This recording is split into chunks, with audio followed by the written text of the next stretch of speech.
Bismillahir Rahmanir Rahim and Assalamu alaikum wa rahmatullahi wa barakatuh. Today is Ramadan day 16, one day after half of Ramadan. Crazy. And it's crazy how we are in the second half of Ramadan. Just a couple of days ago, you'd feel like Ramadan just started. But here we are after the 15th day, the 16th of Ramadan. So I hope you're having a wonderful fast. I am having a wonderful one. I'm gonna be having iftar in about 2 hours because over here there was this time change. If you're in Canada or the US, then you probably had the time change where all the prayers went 1 hour ahead. So today, Ramadan 16, we're gonna do another of Allah's name. We're gonna do Al-Hafiz. Al-Hafiz. Al-Hafiz, the preserver, the guardian. Al-Hafiz means that Allah is the protector and guardian of all things. He preserves His creation with perfect care, ensuring that everything is maintained and safeguarded. Nothing is lost or overlooked under His watch, and He protects His servants from harm, whether visible or hidden. This name reminds believers to trust in Allah's protection and know that He is always guarding them. This is our Lord.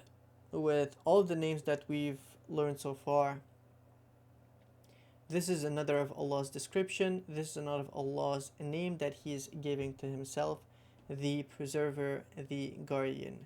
Allah subhanahu wa ta'ala is our Lord that guards us from harm, guards us from bad luck.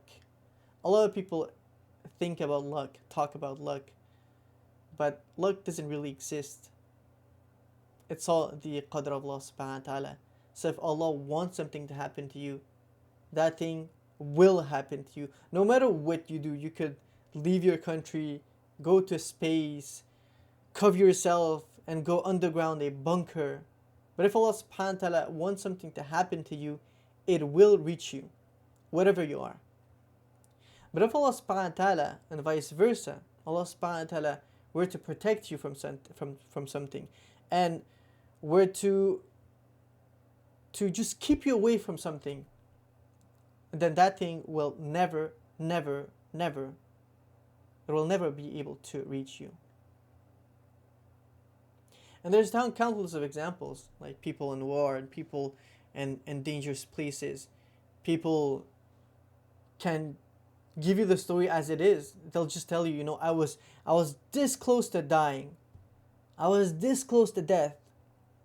Some people driving, and something really bad happens, something really horrible happens, and something happens and it just missed them.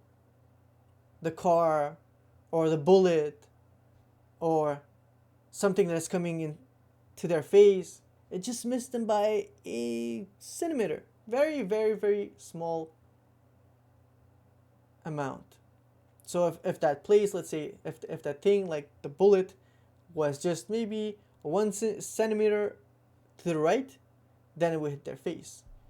Or if the accident happened just if my head or my body was another type of way, then I would have this fatal crash where I could have passed away. But this is Allah subhanahu wa ta'ala. He is the preserver or the guardian. So never think that when something happens to you and you're like, oh, this is what we say thank God. You're like, oh, thank God this thing didn't happen to me and it missed me. We say the words, we say thank God, but do we actually think about it? Do we actually know that it is God that saved us? It is Allah subhanahu wa ta'ala that saved us from this misfortune, from this crash, from this horrible accident. Truly, it is Allah subhanahu wa ta'ala that preserves and guards every single one of us.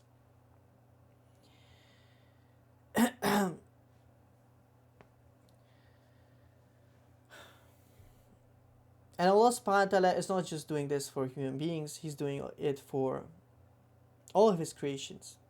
You have to think about, if it wasn't for Allah subhanahu wa ta'ala preserving us and guarding us, we would just be dead in an instant. Something would just come to us and nothing could help us, because it is Allah subhanahu wa ta'ala that guards and protects. Allah subhanahu wa ta'ala has angels that are around us, believers, that protect us from all of these horrible things that could happen in our lives. When you make dua to Allah subhanahu wa ta'ala, sometimes your dua are used to prevent something bad happening to you. There's so many ways how Allah subhanahu wa ta'ala is protecting me and you. We can't see it. But inshallah, when we go to Jannat al-Firdaus, when we go to Jannah, you can ask Allah.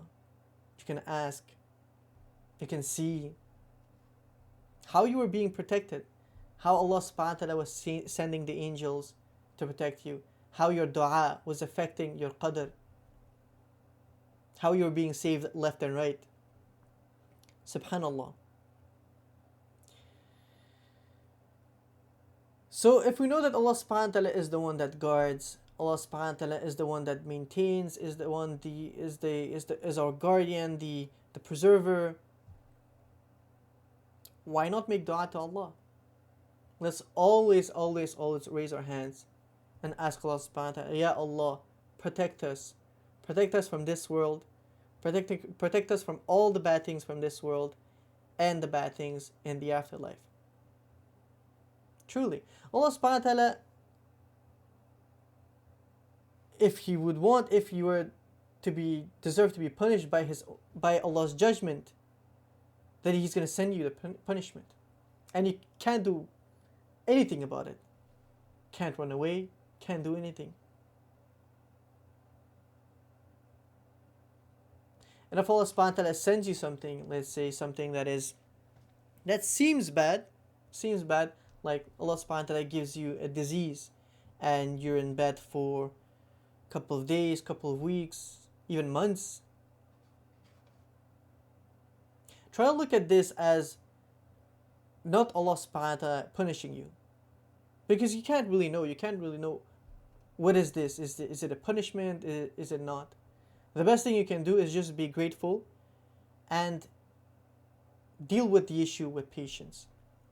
Because if you deal with the issue with patience, then automatically that thing is not a punishment for you.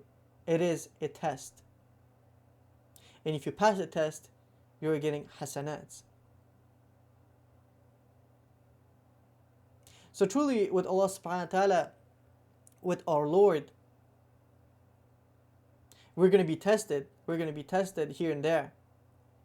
So let's try to go with these tests with patience and by being grateful, and keep making dua that Allah subhanahu wa ta'ala protects us from harm, from evil. And if Allah subhanahu wa ta'ala tests us with something, let's not us see it as something really bad, something like a horrible thing that is happening to us. Let's try to perceive them as tests and ask Allah subhanahu wa ta'ala to ease us with those tasks. And always ask Allah subhanahu wa ta'ala for us to always be grateful and always be patient with whatever is coming to our lives. This was Al-Hafiz, the preserver, the guardian. There's so many more things that we can say about this, but let's keep it at that. I think we did a okay job describing Al-Hafiz. Obviously, we can't do justice with Allah's names, but at least I can really do a good job. But describing Allah's name is really even the best of us can only do much, because we're human beings in the end, and we can't give justice to Allah's name on how He should be given. with all the glory and all the justice. But that is that. Al-Hafiz, Ramadan, day 16. Thank you for watching. Have a wonderful iftar, and we'll see each other tomorrow for Ramadan 17. Goodbye, and I'll see you tomorrow.